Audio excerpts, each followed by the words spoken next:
Hey everyone, if you're enjoying In the Gutter, and we know you are, then you should know that you can find me on almost every social media channel as Lonnie Diane Rich or Chipperish, and Joshua is usually either Joshua Unruh or Pulp Diction Productions. This episode of In the Gutter was edited by Jack Cram and brought to you by the Chipperish patrons who support us on Patreon at the Power Producer level. Thank you to our Power Producers, Alice, Christina, Erica, Jane, Kevin, Kristen, Michael, Rose, Sarah, Shelley, Stephania, and Stephanie. Thank you, producers, and to everyone who supports Chipperish Media on Patreon. All supporters get access to the Chipperish Discord, where the In the Gutter channel is hopping. And at $10 a month and up, you can even attend the tapings for In the Gutter Live. We deeply appreciate your support and would not be able to make these podcasts without you. For anyone who wants to chip in to help us keep In the Gutter on the air, visit patreon.com/Chipperish. And now, back to the show. Welcome to In the Gutter, a podcast that is all comics, all bangers, all the time, with story expert Lonnie Diane Rich and superhero scholar Joshua Unruh. One of the hosts has read almost no superhero comics, and the other has read almost all of them. We'll let you sort out which is which. And now, In the Gutter. And I'm totally into reading it. And also, maybe getting away from all the American-centered, there's lots of comic book stuff out there. But I guess my question for you is Sailor Moon, because you have very strong lines drawn as to what is a superhero and what is not a superhero. Yeah. And In the Gutter, we're doing superhero comics. Yes. Right? Oh, yeah. She's 100% a superhero. Okay. Yes. 200%. I was actually going to say, awesome. That's one of the, sort of bonuses, I guess, of or one of the added layers is that as you're saying, getting outside of the so a thing I say a lot is there aren't very many things. This is one of the strengths of America, I think, right? Is that there aren't a lot of things that are uniquely American. We're very much that melting pot, borrow from all over, sometimes steal to greater and lesser extent, right?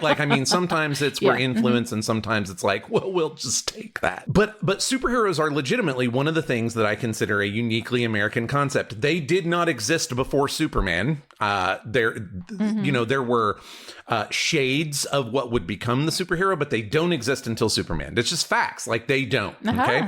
Yeah. And so I love when I get an opportunity to see a uniquely American thing through the lens of another culture, right? And Sailor Moon is both very Japanese and very feminine. Which are both really lenses I don't get to see applied to superheroes very often. So she is still very much within the remit of this podcast, but it will be really a different look at superheroes entirely. I mean, they do shoot fireballs and lasers and shit, but most of the time they beat their bad guys by just loving each other so damn much that the villains can't overcome them. I mean, it's that kind of whoo. But yeah, no, definitely. Costume, superpowers, secret identity, the whole deal. So checking every box. 100%, no doubt. Oh, that's awesome. Yeah. Well, I'm excited about that. And that is, what's to come in future seasons of In the Gutter. But now we're talking this week about issue 3, Captain America, Winter Soldier, Ed Brubaker, 2004. Links in the show notes for anybody who's still confused. Is confused as to which one we're actually reading, because there are a number out there that would probably apply to all of those details. But anyway, so this week, we're still moving through. This is again another, it feels very act 2, right? We launched our story and now we're in this moving through this space in act 2. And you know what, that's no shade. First of all, you need an act 2, right? You always do. It's always the hardest part for me to write. I think that sometimes it can be very challenging. Sometimes you lose your readers during that phase, but I'm enjoying this. I think it's still top shelf. Yeah, I mean that's really the trick. I think this is probably the first episode where we will be kind of doing a lot of still awesome, which is, as you say, it's no shade. It is what it is. You have to do this stuff. But I really think, and we will definitely get into the details of this, but I think that the way that this act 2 happens is still just masterfully done. Again, it's the check all the boxes. Did we move the plot forward? Absolutely. right? Did we get an Yes. action scene or two? Absolutely. Did we get some character beats? Yes. Absolutely. So it's like, what? Yeah. Did we get a little teaser at the end that shit's gonna get worse? Damn right we did. And that's what makes a story roll, is that everything's escalating, things are getting worse. So all right, let's go ahead, let's go into the summary. Jack, roll the music. In Captain America Out of Time Part 3, the plot thickens as Union Jack and MI5 discover they're too late to retrieve the Red Skull's doomsday device. But that's because someone else already murdered his operatives and stole it. But nobody knows who did it. Cap's memories of his final mission before going in the ice continue to change, but he doesn't have time to dwell on that, as he and Agent 13 arrive in France just in time to stop the theft of that doomsday device. This time it's definitely AIM, but they pinky swear it's because they consider the device stolen and just wanted to reclaim their property. Steve and Sharon have a kind of date where they walk down the Champs-Élysées as well as Memory Lane. The former for romance, and the latter to remind real-world Americans in 2005 that they were being real dicks to the French for no reason. More on that in a bit. Steve and Sharon came to the conclusion that shit is frankly fucked and only likely to get worse. Meanwhile, just outside Pittsburgh, someone murders one-time protege of Captain America, Jack Monroe, stuffs him in a trunk, and drives his corpse to parts unknown. Wow. That is pretty damn well packed. Everybody who wants all of the credits aside from Ed Brubaker, which is the one we're always going to talk about, look in the show notes. We've got everything listed there. Overall response to this one, again, we're moving through the story. We're putting pieces in place. Stuff is happening. I'm still interested in what's going on instead of that Act 2 kind of antsy, what's next, Yeah. And at the end, I was kind of like, oh, what the hell is going on here? Like, who is this dude? So that was really interesting. We will definitely talk about that later. What's your overall response to this issue? I mean, it's really the same. It's just as we talked about. Like it could be an Act 2 lull, except it's not, because nothing ever stops. We've kind of talked a little bit about the interaction between multiple evil terrorist organizations. I love the idea that there is something going on in the story that is bigger or wider or other than our main characters. Like, obviously they're our viewpoint to the story, but that doesn't mean that everybody is just standing around waiting for their gaze to fall on them. And the fact that AIM is pissed at Aid, who is coming after them, and that there is potentially a whole other faction. Like, again, if you blink, you'll miss it, but a lot of really serious stuff is being set up here while we still get cool character bits. I mean, it's just really well done. We said it's all bangers, and even the kind of slow build, tick tick tick up the roller coaster issues are still really good, I think. What do you say? Yeah. Yeah, I think that I have to say I'm kind of like caught in this space where every time I hear like the name, the acronym for a new faction, I'm like, oh, for fuck's sake, it's just like, enough. How many bad guys are we gonna have? At the same time, I think that it feeds into the superhero angst of they just keep coming. No matter what you do, no matter who you clear out, no matter who you hit in the head with your shield, no matter who you maybe go a little bit too apeshit on, like, there's always going to be more. And I think, like, as somebody with animals and with fleas, last year we had a flea outbreak at the house that I left, that I was tempted to burn down, but did not. Instead, I sold it. But we had a flea outbreak, and it just felt like every time we cleared it out, there just were more coming. And so I will compare like my, vermin issue to how a superhero must feel, because it's like, no matter what you do, they just keep coming. There's a real whack-a-mole aspect to supervillains, and there's a real whack-a-mole aspect to evil terrorist organizations in espionage fiction. So here we are getting the best of both of those worlds, absolutely. And also, I really like when supervillain egos bounce off one another, even when they're sort of institutional egos. And the idea that AIM is like, those motherfuckers stole our stuff. They were your guys 10 minutes ago. Yeah, but they left and stole our stuff, and we want it back. Oh my God.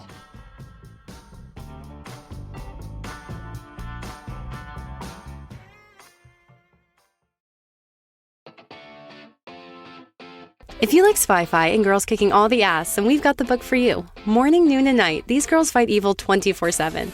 Just as best friends, Ellie Morning, Haejung Noon, and Saturday Night are about to celebrate their 13th birthday, their party is ruined by a small army of robots who descend from the skies and kidnap their dads. Now their fathers are missing and presumed dead. Nobody believes the girls about the robots. Nobody believes them about the kidnapping. Nobody except the Teenage Extra Normal Emergency Network, that is. But just joining teen could kill them thanks to the exams and death traps. If they survive initiation, they would have to outsmart one of the world's greatest and handsomest teenage secret agents and defeat a power-mad 10-year-old bent on world domination, and all without letting a cute boy come between them. If the job were easy, they'd send grown-ups. Lucky for the world, this job is for teen agents.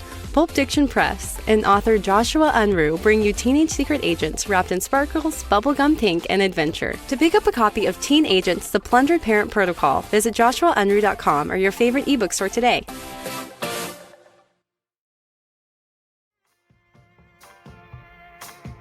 Do you know what Carhartts are? Oh, yeah. Absolutely. Yeah. Okay. So you're familiar with Carhartts. I never knew until I moved to Alaska. I did not know what Carhartts were. But Carhartts are like these. I mean, there's a number of different things that they make, but it's basically kind of like a brown denim-ish sort of material that Alaskans pride themselves on working with their hands.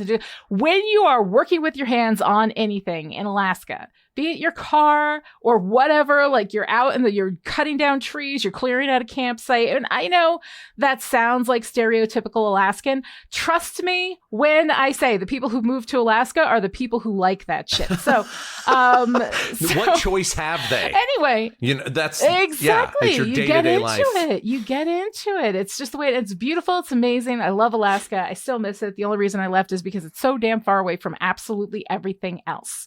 And also Sarah Palin lived there. But anyway, so I have a joke in my opening where we're talking about, like, in the script here, I have a thing about cover art, but I'm looking at these guys, right? And that Cap is beating up like the bad guys. I like the fact that they have a unifying look, right? They're all in uniform. Like, none of these, low-level hoods, as you often like to call them, the people who are in the organization, but basically fodder for Captain America to beat up and or kill, right? They're all wearing these like Carhartt overalls with this kind of, is it like a tech shield over their chest? Is it just it's like right over their heart? It's like a little, or it's on their back or something, but it's like, is it Kevlar? Like, what are they wearing? Are these Carhartts? I don't know. Are these Alaskan bad guys? I guess this is actually a good issue to bring this up because I realize that, and I'm going to drop some names you don't know, but some of our comic book listeners will know. Okay. You know one of them, and you've definitely heard me mention the other ones. But I realize that every single superhero story can't look like Jack Kirby, Jim Colin, or Jim Steranko drew it or did the cover for it. But also, this is what, and we can't give away any of the stuff in this story on the cover. So, look, Hydra has distinctive uniforms. AIM has distinctive uniforms. The Serpent Society has distinctive uniforms. But these guys are just guys. Like, this is what you would expect. But they're all wearing a uniform. Are they trying to look like like people who work for like the city or something, that they would be underground and like working on stuff? Is it a disguise? Are those like the black blocks that are on their back and front? Right. But then they've got the balaclavas on, which I think give away that they're not just like, city workers. So anyway, so we've got this cover. Let's go ahead and go back to what it is that I'm actually referring to, which is the cover art, right? Because that's what we're supposed to discuss. Right. And we are. Like, that's why I'm mentioning that. Like, look, I know that this is a little more grounded espionage story. I'm 100% for that. Obviously, we're 3 issues in. I'm on the label. Like, make it Le Carre, but with Captain America in it. It's fine. It's fine. And also, I am well aware of the fact we cannot be giving stuff away. Like, that's why the first issue cover was kind of meh, because they were like, it's a whole new thing. Generic. And we want a big surprise. Right. But when they fight AIM in the actual comic book, they're wearing their yellow fucking beekeeper outfits. They have uniforms, but this is just, I'm just, look, Epting is an amazing artist. He does great work. At the same time, this is an extremely mid cover to me because it's just Cap and Sharon beating up nameless thugs, but they're not even nameless thugs who work for an organization. They are just like generic terrorist guys. So is it beautifully executed? Yes. Is it also kind of boring as shit? Also, yes. Also just weird. But I have to say, like, the most interesting element of this cover for me is Sharon, who seems to have come around. Like, the expression on her face is, let's do this. Let's fuck these guys up. Because she just has this look on her face. Like, she's like, you know what, Cap? I take it all back. These fleas are making me nuts. Cannot take it. Let's just kill them all. Right. You know, so she seems to be with Cap on the let's just destroy everything. Well, kind of face. Let's be clear. Sharon is not a pacifist. She's just a spy. She's part of S.H.I.E.L.D. Right. I mean, you cannot be a pacifist to be part of S.H.I.E.L.D. She just wants Cap to murder people quieter, which literally comes up in or this. Or maybe 20% less murder. Well, I mean, right? Like maybe he's overgoing the quota. You know, like there's a certain amount of murder that you just expect. It's in the line of duty, but we don't need to go too far. Yes. But once they're right there in front of you, it's not like she wants to be pals. She's like, all right, they're here. Let's gun them down. Let's do this thing. Let's not capture anybody. You know, let's not just put them away. Hold on. So, we get to that. There's some actual capturing people in this issue. Like, the brakes are pumped, a little bit of capture, but no, it is. She's very much like in it to win it on the cover. She's probably if I have to pick the least mid part of this cover, it's probably Sharon. She just looks fantastic, ready to wreck these dudes. She's pretty great. Yeah. Speaking of which, Sharon is like the big thing that stood out to me in the interior art as well. I mean, there's lots of stuff going on. There's nice art acting happening in this very personal scene with Steve and Sharon while they're just walking through Paris, you know. But here's the thing, like, as a side note, and I realize that, and this is like, you balance everything, and I'm talking about like every visual medium, is that it's not about how it looks, it's about how it feels. So it looks like how it feels, but what that look does is sends this message that this is how everybody should look instead of this is how you should feel. And I think that our visual media is going to struggle with striking that balance appropriately. But here we have Sharon, who I just want to say has been on the job for possibly days, at least 24 hours without stop, right? Steve has gotten a break. Sharon, I believe, has not. Flying across the world, chasing terrorists down, beating up guys in a Manhattan underground sewer-ish type place. I didn't see sewer material, but it was underground. Underground is usually not the cleanest. There would at least be spider webs in her face or whatever, you know, trying to keep Cap from killing absolutely everybody. Like, she has had a day. So here she is. She gets off this plane after all of that travel, after doing all this, out of working, and I have not seen this woman take a nap or take a shower or anything. Gets off the plane. Her hair is perfectly flowing in the breeze, doesn't get stuck in her eyes, doesn't get stuck in her lipstick, which, by the way, is also on point. And then she's just taking a phone call about this massive terrorist event that's going on. And I just had to laugh. And I don't know if it's because I'm on the feminine side of the human experience and therefore know exactly that your hair is in a baseball cap and a ponytail and there's no makeup. If there is makeup, it's yesterday's makeup and it's coming slowly down your cheek, making you look a little bit gothy. Like, that is the reality of this situation.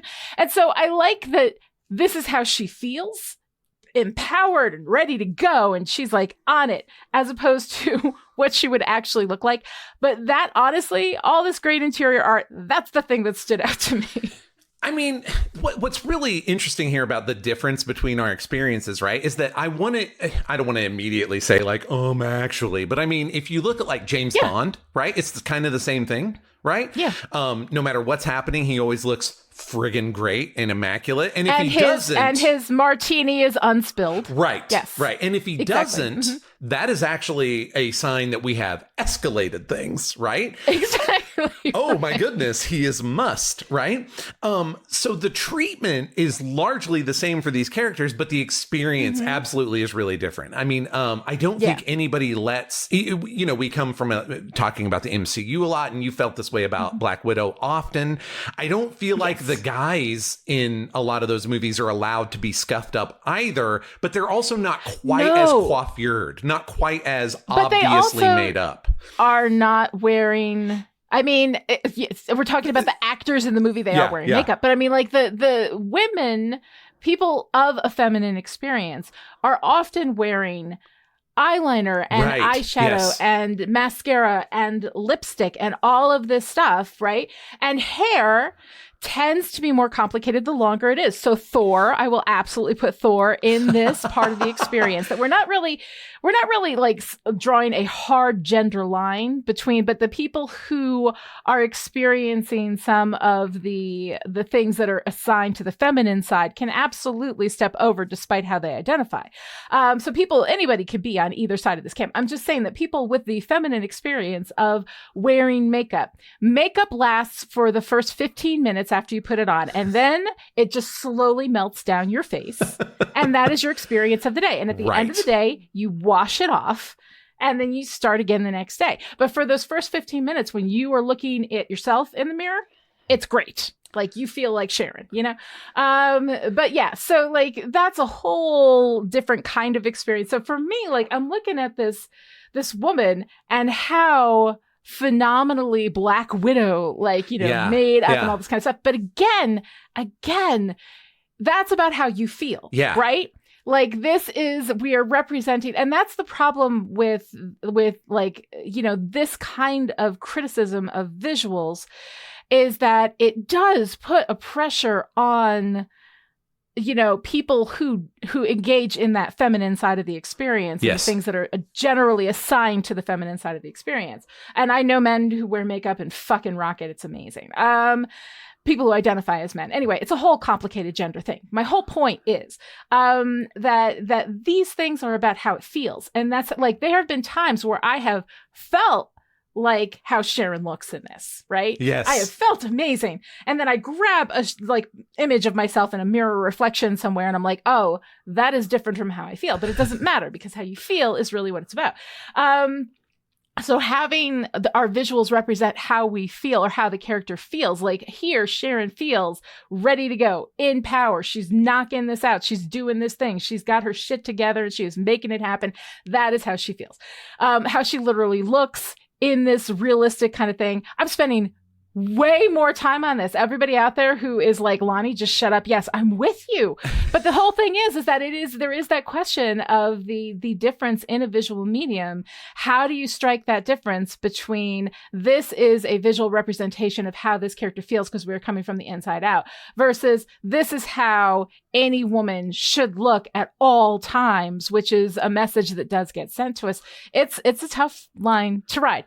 Anyway, just something that stood out to me in this moment. I'm with you. I think where I was headed was that the stuff that turns the feminine experience with their appearance up 2 notches in the real world turns our reaction to that, when we're really looking for it, up 2 notches as well. So that like Cap looks great, even though he literally just rode a flying machine down and beat up 47 dudes. But we don't think about it because we don't think about how men look all the time in the way that we do about the ladies. As much, although that is happening to men much more often, that clamp is clamping down on the male experience, I think, a lot more now than it used to. Oh, yeah. Thanks to the MCU, which is just I mean, not solely, but I mean, just the kind of ironic feedback loop there is great. There is, it's not a superhero book, but there is a espionage book by another writer who does a lot of espionage and crime work and has done superhero stuff. I've loved his runs on like Wonder Woman and Batman, named Greg Rucka. And he had a book called Queen and Country in the early 2000s that was a much more realistic, still not perfectly realistic because we want to have some action and adventure, but a much more realistic espionage look. And his main character was a woman, and most of the time she's well, it was a black and white book for one thing, but also she's drawn very like plain faced, like, and in a ponytail or a ball cap, like most of the time, to the point where one thing he did with that book was rotate the artists. And they had one, I think he was Argentinian. I wasn't prepared to talk about this, or I would have checked my facts, but, and he has a very, South American comic book artist style, which tends to be very, at least from the male side, what I've seen, tends to be very sexualized with women. So was the art great? Yes. Did our main character look like herself? No. And it was weird and jarring. Yeah. Because she looked like Sharon should look, you know, here are my air quotes, because even though we're gritting this up and making it more of an espionage story, it's still a spy-fi, which is not realistic, and it's still superheroes, which is not realistic.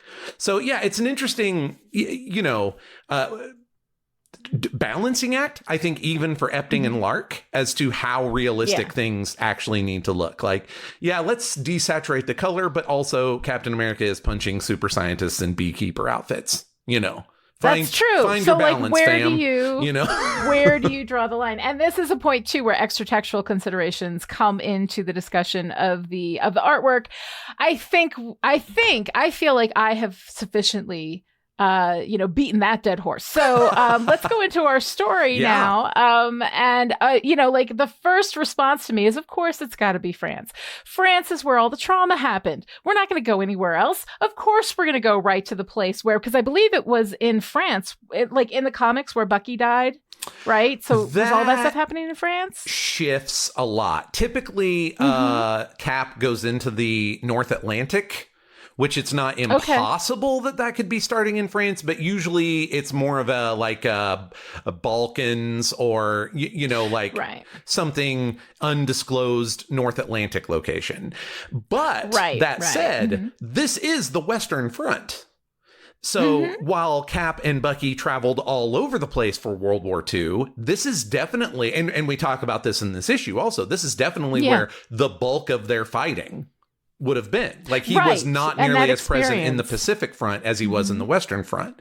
So yeah, this is, if not that acute trauma, it's where most of the war, the PTSD, kind of trauma would come from for them. And he talks specifically about it, like the town that they were trying to liberate, and then all the people who had died, and 600 bodies and all of that kind of stuff. So we have Brubaker putting his foot down on the trauma pedal and not letting up, but I do like that once again, like the first time that Cap, God, I love these details, right? Because the first time that Cap misremembered, like in the dream, how Bucky died. He didn't get shot in the gut, right? He gets shot in the gut. And then Red Skull gets shot in the chest. And so I was like, oh, well, that's really interesting because it's just slightly off. So it's not exactly like it was a dream. Exactly. It's not exactly a psychic dream, but it kind of has those elements to it. But then here we go. He's having a waking flashback. And afterward, he's like, oh, but those details weren't right. That's not how it happened. So now I'm like, okay, are we like, we know that we've got lots of Marvel alternate universes. Is this one of those things? Like, what is being set up here? But I love how the first beat of this was set up so subtly. That you can go through it and be like, oh, okay, it was just this. It was, and explain it away in the way that a character might, And now here we are having this experience with Cap. He goes into the bathroom for a minute. He has a flashback. And he's like, but that's not what happened. And so his memories are diverging now as he's going back to all of these places where all of this trauma happened.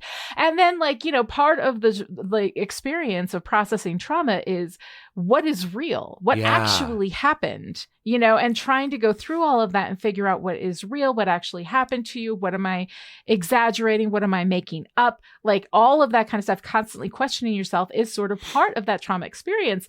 And I'm like, this is, I think, so beautifully and delicately done, while once again, foot on the trauma pedal, Brubaker. Damn, so I kind of love that. There are plot reasons for the memory stuff that I want to put in my back pocket since this is your first read through, right? But what I appreciated about it is that there are really big, stupid, crazy superhero plot reasons for the memory stuff. But Brubaker just feeds that back into a trauma experience. Like Cap has the moment. Yeah. Wait, is that how it happened? I mean, which, yeah. And I know, because I've read ahead, that there's some, some fuckery afoot, right? But actually this will feed back into a thing I really appreciate about Cap talking about his time in France. But it's Brubaker and Epting and Lark, in this case, don't bend their story out of shape to make it a trauma story, right? I am watching some other things right now, and I don't want to start a whole thing. Don't at me. I'm just going to skip it. But I am watching some genre stuff right now where I'm like, calm the fuck down. Not everything has to be about trauma all the time. Or if it does, it cannot be so, grind us down, approach. Right. But this is 2005. So Wow. the fact that he just, that they as a unit just don't bend the story out of shape. They actually say things about trauma in a genre appropriate way. Like we get our cake and eat it too is so good. It's just phenomenal work. It's so efficient. I don't think there is a panel in this thing where they're not doing at least two things at once, if not more. And I absolutely appreciate the hell out of that, because that's very difficult to do, but so rewarding as a reader when you're going in and you realize that this text has so much depth to it. There's so much going on. I read the comic at least 2 times for every podcast, if not more than that, because I'll go back through and then I'll see other things and then I'll catch other things.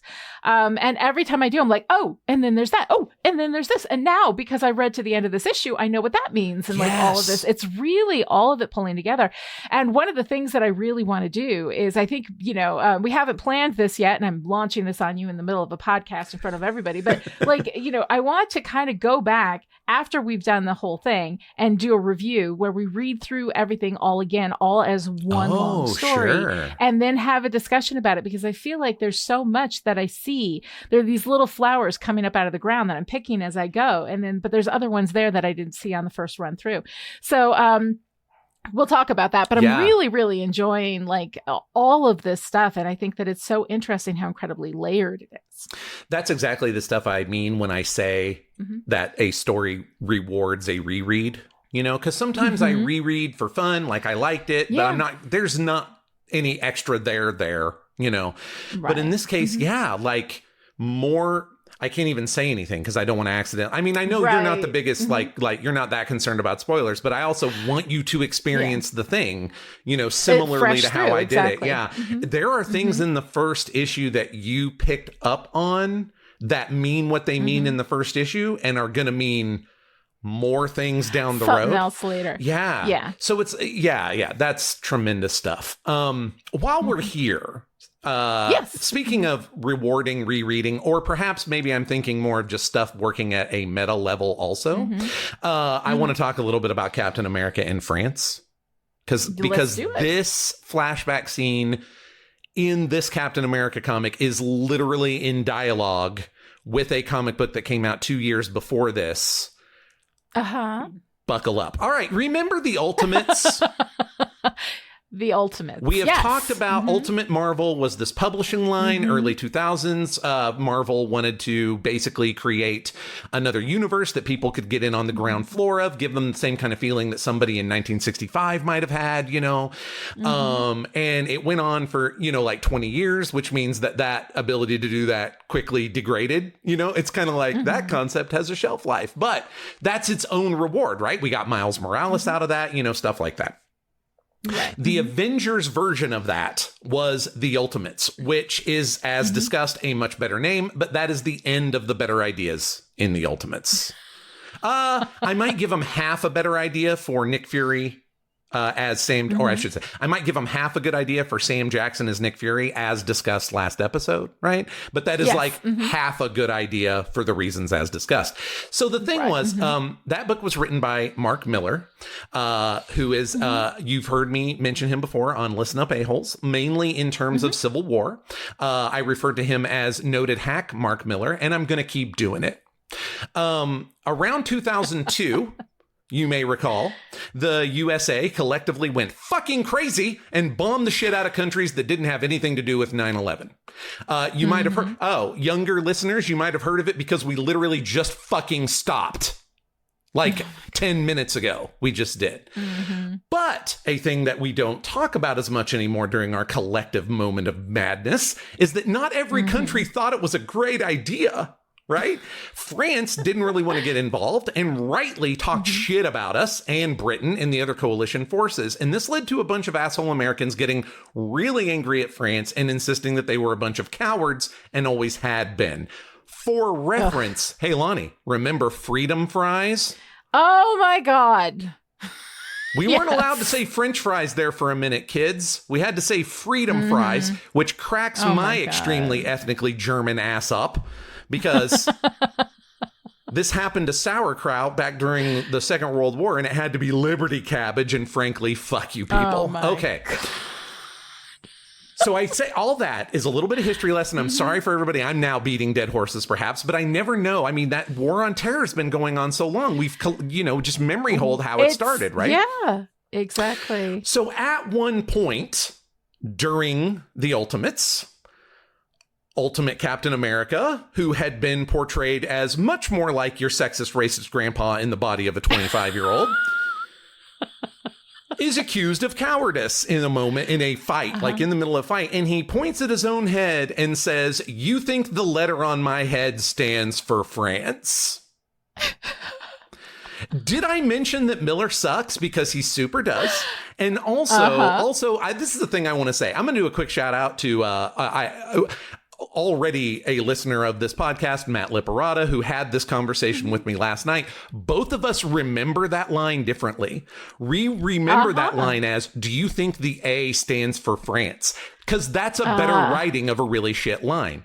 But Miller didn't even do that. He left it as, "Do you think the letter on my head?" Like, it's just clumsy and bad. So it's garbage and bad on multiple levels. Okay. But this is Brubaker 2 years later, very much in conversation with that and setting up this Steve as a guy who remembers the war as it actually was and not through a bullshit neocon lens, right? Remembers the Second World War that way and is a huge fan of France because the French resistance fucking went through it. Y'all, like, read the history. And so this is Brubaker very specifically giving the finger to Miller, and fam, I'm here for it. I'm all about that life. Miller sucks. I don't like him. Wow. And he keeps doing stuff that sucks, and somehow it keeps getting turned into movies, although it's really interesting that a lot of the movies have nothing to do with the thing that they allegedly based it on. But yeah, this is Brubaker going, "No, that ain't right." Yeah. We're gonna set the 616 Steve up as a man who values the people whose valor actually helped win the war. That's big stuff. Oh, well, that's really great. Yeah, I didn't have that context for it, but it makes me like that part even more. Although I do like that part quite a bit. But let's talk a little bit about Cap. I wanted to say yes, but that's what I meant before when I talked about the trauma. We are doing a thing with trauma that is also doing a genre thing, right? Like, Brubaker did not sit down to write this story and say, "I'm going to piss in Miller's Cheerios." He set up it is completely reasonable that a Nazi fuckhead Red Skull would want to blow up New York, London, and Paris, right? Like, that just makes sense. And it just makes sense that we would let Union Jack handle London, right? And so, of course, Sharon and Cap are going to Paris. It makes 100... There was no bending and twisting things to make a place where he could make his point. The story does what the story is going to do. And then we have this amazing moment in France that you love. And I'm here to tell you there was a meta level to that, that he just homes in on these opportunities like a missile to do more than one thing without derailing the main thing. And that is truly, truly good stuff. Okay, sorry. I have now beaten my Cap in France dead horse. No, I think it's awesome. I think it's just a dead horse podcast. That's the way it's going to be. And hopefully people like it. But here's the thing, though, actually, while you bring in Union Jack, because we didn't really talk about that very much, he just kind of pops in. I presume it's somebody that, like, a character that has been around that we all know, or that people who've been reading it knows. But he's wearing this, like, face mask that makes him look really, Yeah. it's like, it feels kind of Hannibal Lecter. And this was drawn, post, The Silence of the Lambs. So I'm just kind of, I'm having a moment where why did we make him look super evil? Union Jack. He's supposed to be a good guy, right? Yes, I think what they're actually doing is making him look really tactical. Okay. And this is also an MCU conversation that you and I have had, that I don't want my superheroes to look like SWAT cops, right, with a coat of paint, right? And again, this is a very gritty, more espionage, take on the whole thing. And I do think that you can see where that kind of breaks down in Union Jack's outfit, because normally I point out Union Jack as the best flag-themed costume in superhero comics, bar none. But you're not seeing it in this issue. That's why I put a picture of it in our notes, so you can see why I would normally say that. He looks amazing. We'll share that image with you guys in the show notes. But yeah, so I thought that was kind of interesting. I think it's a gas mask. That's what I think it's. Yeah, it's like in case there were tear gas or whatever the hell. They just went so tactical with him that he's not cool looking anymore, which I guess is a reason I'm glad they didn't fuck around with Cap's outfit too much. Looking. When I first saw the image, I thought he was like a bad guy breaking through the comms, and it turns out he's just the guy protecting, England or whatever. But anyway. So I'm going to tell you a Union Jack factoid, then we can cruise right by, because I refuse to elaborate on it here. I just want you to remember that this is the 616 and shit is weird. Yes. And the Union Jack has not been the same guy, but he's been around since World War I. The identity has, and he has most of that time fought vampires on behalf of the British government. So I refuse to elaborate. I'm just going to leave that there with you. That's his job. I'm going to need to, read some of that. But anyway. Sometimes they were Nazi vampires during World War II, but still, that was his deal. I think fantastic. That's enough. You had me at Nazi vampires. I got to read that. But anyway, this is the issue that we're talking about. So let's talk a little bit about Cap. I'm maybe overreacting a little bit in that he sends an AIM hover jet into civilian traffic. Your Cap. You can't get into and also let's not forget that these are not actual events that must be depicted. This is not a documentary. Everything here is a choice, right? We could have chosen to take the hover jet into a lake, where yes, some ducks are going to get fucked up. People are going to have a little extra foie gras around in France. In the Thames, perhaps. Or somewhere, but here he is, just bringing it down in the middle of traffic. And yes, there's explosives on board, which make it even more unfathomable a choice, because it is a choice. It is a choice both on the meta level by the writers, and it is a choice by Cap. And then, we have Sharon all sexy posing by the car. Fury's gonna love this. And Cap's like, what? And so all of that. So Sharon is acknowledging that that's a weird choice for somebody who wants to protect people and who, has these feelings about France, although I believe we haven't gotten to that discussion yet, but still, he has these feelings about France and the French, and he wants to protect them, and then sends a hover jet into civilians. And then the French president is like, well done, Cap. Way to destroy a major thoroughfare. Kill a bunch of my citizens. I realized you couldn't possibly have followed them, waited until they landed safely, and then taken them quietly into custody because, well, who cares? Thank you, Cap. And the whole thing for me is reading as just this weird fever dream.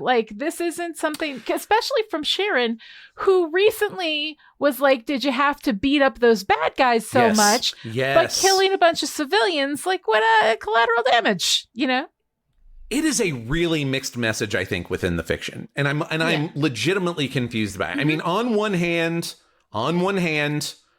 we do not wrap a super soldier in the flag so that he can do a Terry stop.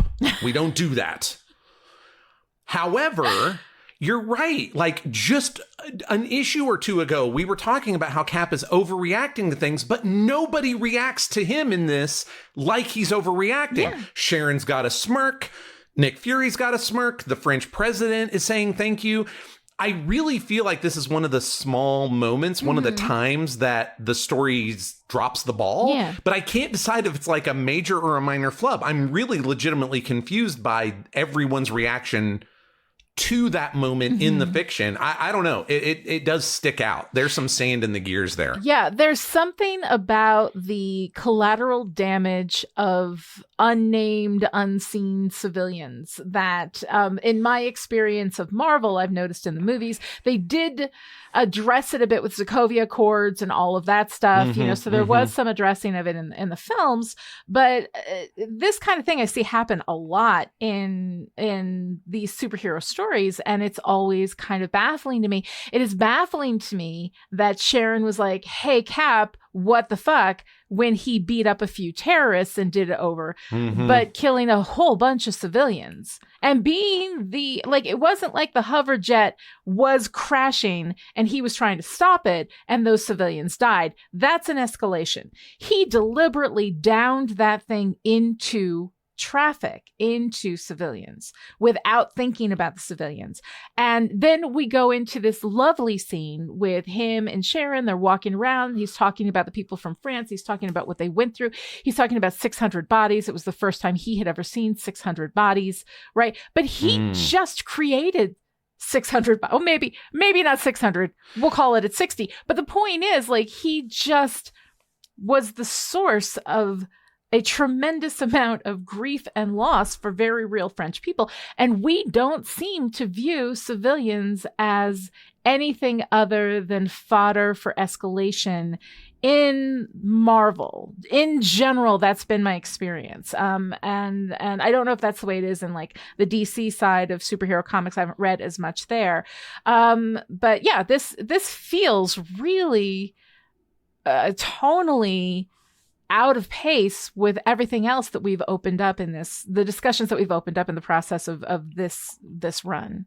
I mean, as far as superhero stuff goes, there is a question of scale, and collateral damage is part of that. I love it when the Hulk punches the thing through 3 buildings, right. And I don't want to think about the fact that there was stuff Somebody's going on doing in those an Excel sheet right? in that building for their boss, right? I mean, it's a again, this is for me always, this is the tension between all of a sudden these have grown up and we have to treat them like grown up stories when these are also cartoon characters made for children. Yes. There's always going to be that tension. And the thing that bothers me about it here is that I don't know how I'm supposed to feel about it. I can make an argument where they have a literal doomsday device in the back of that thing and they don't want to get away. Let them get away with it, right? But also 2 issues ago, it was why'd you murder all these dudes and break that guy's face so hard we can't interrogate him? Yeah. I can't decide what the story wants us to feel about this scene in terms of the bigger story. And that's the thing that is more bothersome to me than the idea of collateral damage. Not that I don't care about dead civilians, but I mean, we don't see any. I think that culturally right? So we don't care about dead civilians. Tough. I mean, we were just talking about all of the countries that we've gone in and bombed for the last 20 years. And so we don't care culturally. I think in American culture, what I have seen is that we do not have care for civilians, because the thing is that there's a handful of powerful assholes running various countries that are going around doing bad shit. But we are also doing bad shit. We are killing a lot of innocent people who are just trying to fill out an Excel sheet for their boss. And I think that our lack of consideration for the very, very human toll that we create as a country is reflected in some of these stories. And I think that it's one of those things that we really need to culturally, again, there is a space in storytelling where we understand on a metatextual level that no one was actually killed in the making of this comic book, right? But at the same time, the fact that we are telling stories in which our heroes do not seem to care. They care about the handful of terrorists that Cat beat the shit out of, but they don't care about the fact that he couldn't have brought this down in a park or someplace where there were fewer people. He couldn't have done something. We could have seen him struggle with that. That to me. And this feels like a story where that would have fit. That would absolutely have fit. He's struggling with everything. He doesn't struggle with this. He just because he took this thing down, and yes, there is a doomsday device on it, all the more reason to use your Captain America super soldier powers to guide the hover jet into, it's a comic book, he can guide a hover jet into a lake, into a park that at night is uninhabited, nobody's there because it's after sundown. And like, something where like that, if that is what he's trying to do, and we see him struggle with some of this, that opens up a space for us to really understand that this is something that we actually care about, but we don't care about the civilian cost. And that to me, I think is something that needs some serious look at us culturally, because again, our stories are a reflection of us as a culture. So when we see these problems in these stories, it's not about the people writing them, because they're just writing stuff that they've been writing that's part of this culture. They're just reflecting us back at ourselves. The problem is us. It's not the people telling the stories. It's us. It's the fact that the people telling the stories know that we as an audience are not going to have a concern about this.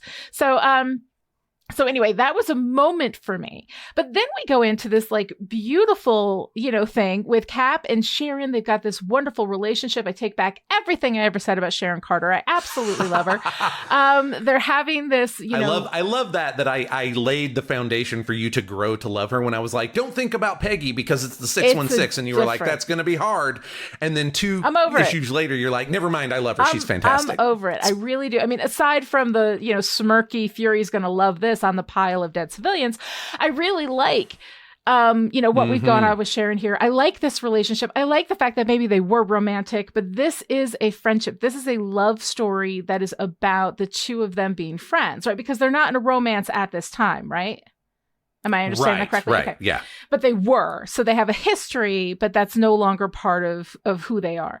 And I love, first of all, that they were together, that they broke up, but that they can have an adult friendship and an adult relationship. I love that we're building this love story between them that is not about sex. I love that this relationship is, like a very strong relationship, that she is somebody that he can actually talk to, that, and they're having this conversation, and he's like, I know that you've seen 600 bodies piled up, but that was the first time I had seen that many bodies piled up, and it meant something to me, and so, like ignoring again the dead horse that I just beat about that seems a little bit weird after what just happened, that what just happened isn't a problem, but this memory is, but I do love the way that they talk, the way that they communicate, the way that they are, deeply open and vulnerable. He's more deeply open and vulnerable, I think, necessarily than she is. She's been focused on him.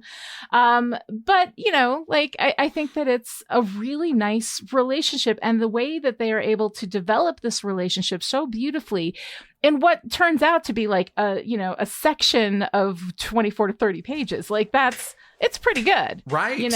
Yeah. And I think it's really important, like at a story level also. Like obviously it's a beautiful moment, but well, I'll say this. Pulp stories, which is kind of the root from which superheroes grow, it is fine with me when pulp stories are about the action. Right? Like the characters are very broad. What it is about is big scenes of big action where we don't think about collateral damage except in terms of how cool it looks. I mean, there's actually absolutely like a question of what that may have done to my psyche over the years. But conceptually, this story is not about that stuff. It's about action is good. But that's not what this is. Like this is clearly going to be, it started out as and will continue to be intensely personal for Steve, the whole story. And for me, as God knows I love some superhero bombast, right? But you have to have these either, and this one is also, the plot's still moving quite a bit in this issue also. Like we get action, we get plot, but it's this character moment, this quiet moment where we get a look at these two people and who they are to each other and who they are to the world, kind of, and that they know it, and that's what gives sort of like pathos and shape to the big plot movements and the action. The other stuff matters because of this character stuff. In this particular, type of Captain America story, it's all about Steve's past, really, and how it keeps intruding on the present. Let's make that textual and really talk about it. And in the process of that, as a person who has read different Cap runs where Steve and Agent 13 had a more romantic relationship. And you know, slight spoiler, we're gonna grow back to that place a little bit, but I think it's gonna feel really organic by the time we get there here. It is really great to see them like as friends, because I mean, who else is Captain America's friend? It's weird. Yeah. You know? Yeah.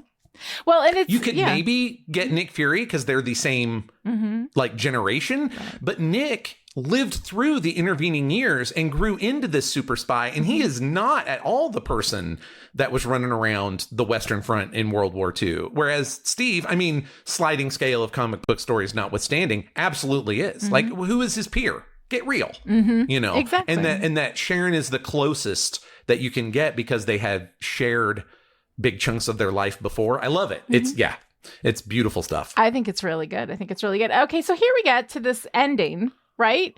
You know, we go through this whole thing. We've got all this stuff happening. And then we go to a guy getting drunk in a bar, bragging about knowing Cap, you know. And my first thought is, oh, it's Bucky, right? You know, he even looks, I mean, this was clearly drawn before Sebastian Stan was, you know, was cast as Bucky. But he kind of looks like Sebastian Stan. And so immediately, like, my idea is like, oh my God, this is Bucky. But then it can't be Bucky, because what's the point of presuming he's dead and then just shooting him in the chest? And of course, this is Marvel, so who the hell knows? And that's one of the nice things, is that like you can look at something and be like, why would we bring him back? Just to shoot him in the chest. And like, it's Marvel, people die and come back all the time, so who the hell knows? But then the shooter calls him Jack Monroe. So we are very clear, like if they had not said it's Jack Monroe, I would have closed this book thinking it's Bucky. And let me tell you, it killed me not to read the next issue. But I want to be unspoiled whenever we record, so I try to stop like right at the end. But yeah, like what the hell's going on here? Who is Jack Monroe? Okay. So you tell me how much you want me to say now, because I will remind you that our Coda issue is called The Lonesome Death of Jack Monroe. That is the Coda issue that we are going to cover. There is a lot of explanation. I really think that it is a Coda issue because Brubaker realized that there might be a lot of new fans who would not know him, but his connection to Steve himself, as well as Captain America as a concept, is something that longtime readers would bring to the book. So I think that it's supposed to land harder for those of us that know, but we will get to a point where Brubaker was like, hey, for those of you who didn't know, we'll bring you up to speed. So would you like to dig into this now, or do you want to put it in our back pocket until we get to that issue? I think let's set it in our back pocket. Just knowing that this is going to be addressed in the course of the reading that we're doing, I think we can set it aside. And I think that you know, that'll be fine. That'll work fine for me. But I do feel like I was like, oh, it's Bucky. Bucky's a drunk, and he's talking about Cap because he used to know Cap, and something happened to Bucky, and da da da da. Because I know, like, he's dreaming about Bucky all the time. You are kind of more right than you know. Really interesting. Interesting. Yes. I mean, I'm not trying to be extra mysterious. It's just that, like, as soon as I talk about anything with Jack Monroe, we'll have to talk about everything, and they really do run it down in that other issue. We will set it aside. Which I'll take this as an opportunity to say again why this is so well told. Okay? Because this is, if they had done the next issue as The Lonesome Death of Jack Monroe, we would all be madder than shit. Because what a giant gear shift and pumping of the brakes it would be for the big story. But knowing that doing it next, like, I can see the tension as a storyteller. Like, I don't want to leave this thing a confusing point for a lot of potential readers, but at the same time, this is not the place for me to unpack it. But I am, by God, gonna unpack it. Like, I feel like it's Brubaker juggling those balls as best as he can. And again, high five to that guy. He knows what he's doing.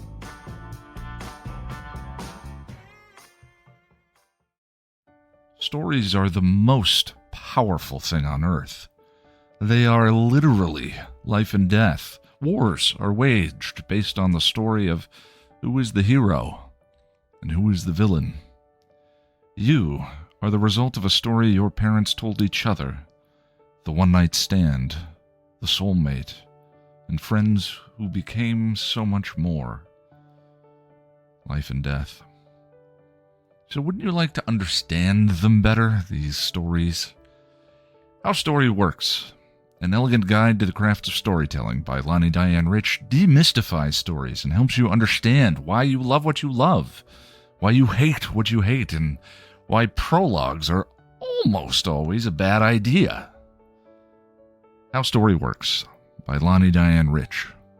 Available on Amazon in ebook, audiobook, and paperback form. Get your copy today.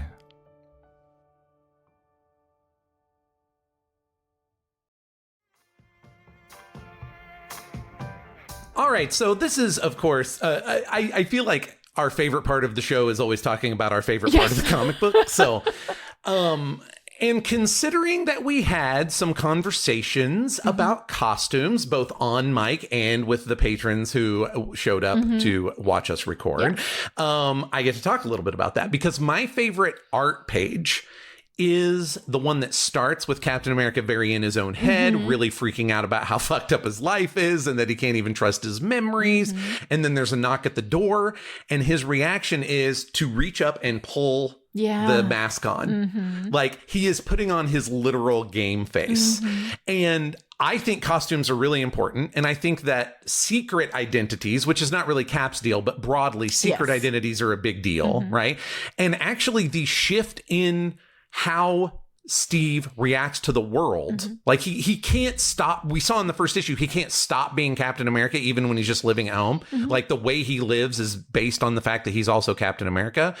But the idea that there is a difference between I'm looking at myself in the mirror, Steve Rogers, trying to get my shit together. And then as soon as the guy says it's time to go to work, we put on the work suit, right? Like that shift. And it reminded me of a couple of things, like other little comic book moments. There is a throwaway issue of Wolverine that has stuck with me for years because Logan was supposed to be dead at the time, but he had to do this thing that was very much beyond what his current identity, his fake identity could do. And when he's about to go do it, another character holds up his Wolverine costume and he said, I came to do a job. I might as well wear my union suit. And I was like, fuck yes.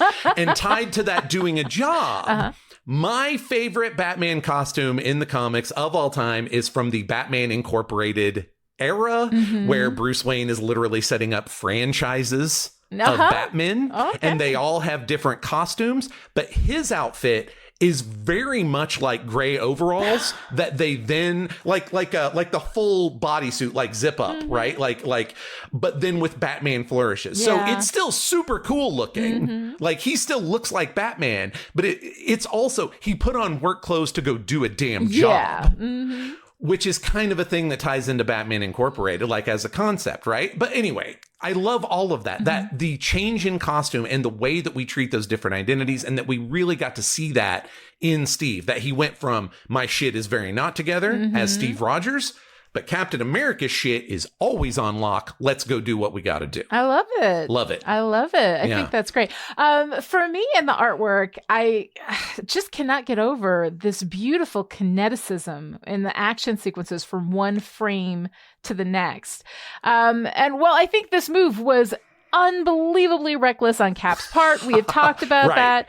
When he jumps out of the helicarrier onto the AIM hoverjet, the way the movement flows so beautifully from one panel to the next, I mean, just from an artistic perspective, is amazing. It's so beautifully done. Can I tell you how excited I am that your favorite part of something is the action sequence? I know, sequence? Which never happens. I don't like the action It never happens. But how long have I said to you? If it's done well, if it matters to the story, if it tells us something about the characters, or, you know, whatever, like, they're not garbage. They're not throwaway. They're not spectacle. They matter for the story when it's done well. I'm just, makes my heart sing. I really like that. Well, good. I'm glad that I could make you happy. Because when you're, and again, as somebody who hasn't read a lot of comics, this is all new to me. So I realize that everybody out there listening to this who is a comics veteran, who's been reading this stuff forever, is like, yeah, we know. But for me, this is a new discovery. Like this visual, the way in which this artwork, and one of the things that like kind of drives me crazy a little bit is that, and again, like a lot of genres, you know, like comic books are kind of dismissed. We joke around about the grown person who reads comic books and plays video games and yada, yada, yada. There is amazing work. There is artistry happening here. This is art. We're calling it art, but there's like a dismissive kind of element that comes culturally to the idea of comic books. But the work that these people do, the incredible way that artistry is utilized to give us kineticism in something that is a flat 2-dimensional panel. Yes. Like, that is nothing short of magic. And I think that it's something that I would like to see respected and appreciated a little bit more than we necessarily do. And whenever anybody comes out and says, hey, comic books, actually, everybody, it's like all of a sudden everybody shuts up and they're like, nerd, and nobody listens to what's going on. But between this and what I've seen happening over on Endless and the Sandman podcast, we're reading the Sandman comics, I am finding these visuals to be absolutely stunning and powerful. And so whenever we get to talking, I mean, honestly, my favorite part of this podcast is when we talk about the art, even though I'm a story person, because I'm discovering what these artists are actually doing and how magical it is. Well, the art's not separate from the story. Like, it is part of the story, right? In comics, they are in constant tandem. I mean, just imagine. I mean, I joked at the beginning about, like, not everything can look like Kirby, Colin, or Steranko, but like just using those three. I mean, you don't know, and so bear with me here, but just use those three as an example of how vastly different the types of stories you can tell well with those art styles, and taking that into account. Like, I mean, they're not separate. You're not betraying your story focus by suddenly discovering that the art actually matters to the story. It's all of a piece, and it's fantastic. Keeping in mind that your favorite art part of this is the action moment, and what a ridiculous upset of expectations that is for you, I want to go into your favorite story part, because I love it as a counterpoint. The two things that really got your attention. On one hand, in the art level, it's this athleticism, kineticism, and action. But at the story level, what's your favorite part? It's a relationship. It's that discussion between Cap and Sharon as they're walking in Paris. And then, of course, we open that with Sharon saying, I don't usually get the night off. I very rarely get the night off. And because there's just terrorists everywhere. There's fleas everywhere, right? Everywhere. So like, for them to have the ability to have a conversation, and for this story to be told on this deeply emotional, deeply personal level, while we have these incredible, bombastic things happening all over the world that these characters have to deal with. I love the space taken for that. I love the breath in that moment, and I love the love story. I mean, again, love, for those of you who haven't listened to me in other areas, love stories and romances are different things.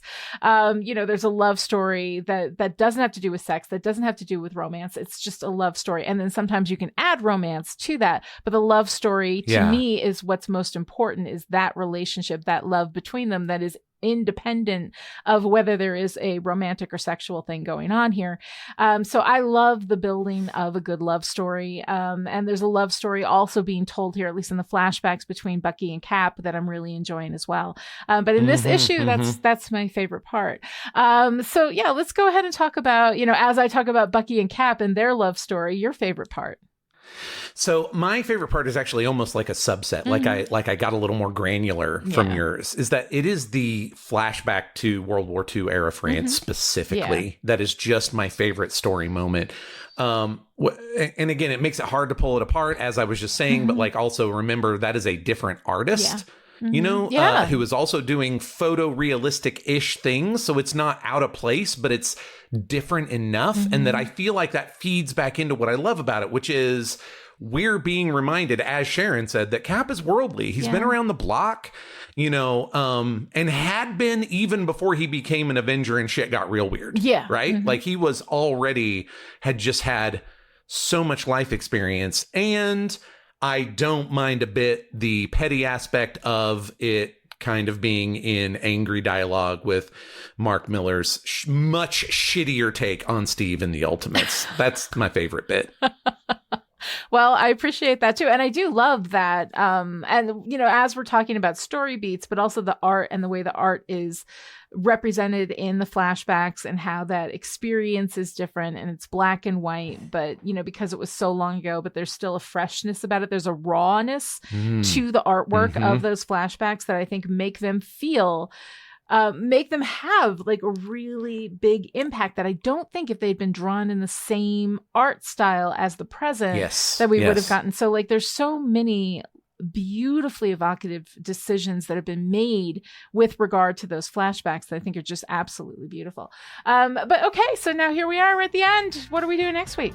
Well, we'll be back next time with Captain America, the Winter Soldier #4, which is also part 4 of Out of Time, in which graves are desecrated, Steve gets even deeper into his own head, and Lonnie puts some respect on Crossbones' name.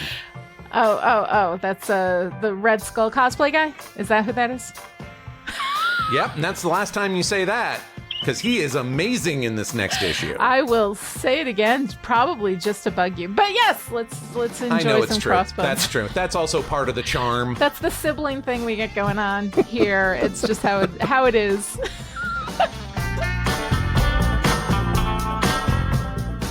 Thanks for listening to In the Gutter with Joshua Unruh and Lonnie Diane Rich. If you enjoyed this podcast, please consider talking about it with your friends, leaving a review somewhere, or supporting Chipperish Media, patreon.com/Chipperish.